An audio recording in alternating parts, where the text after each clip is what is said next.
वय सध्या 63 वर्ष चालू आहे, तर 64 सुरू झालं आहे. आणि मला जो त्रास होता पायाचा, पायाला मुंग्या येणे, बधिरता येणे, तळपायाची आग होणे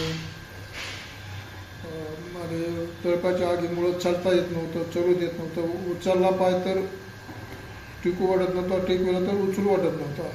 अशी परिस्थिती माझी अगोदर हे ट्रीटमेंट, माधवबागचं ट्रीटमेंट घ्यायच्या अगोदर ही अवस्था होती माझी. 18 एप्रिलपासून माधवबागचा विलास सुरू केला आणि फरक चांगला पडत गेला. आता मी चलू शकतोय, सकाळी आणि संध्याकाळी पण चलू शकतोय. आणि जर बसलं तर अगोदर बेचैनी होती, आता ती बेचैनी दूर झाली. आणि बाकी हाताचे बोट मला लिहिता येत नव्हतं, पेन असा वाकडा होत होता, खालीवरी अक्षर होत होतं. आता सरळ लिहितोय. अगोदर चेक बनवणं, अगर काही इतर साधं लिहिणं ते सुद्धा जमत होतं. आता लिहिण्याचा अडचण दूर झालेली आहे.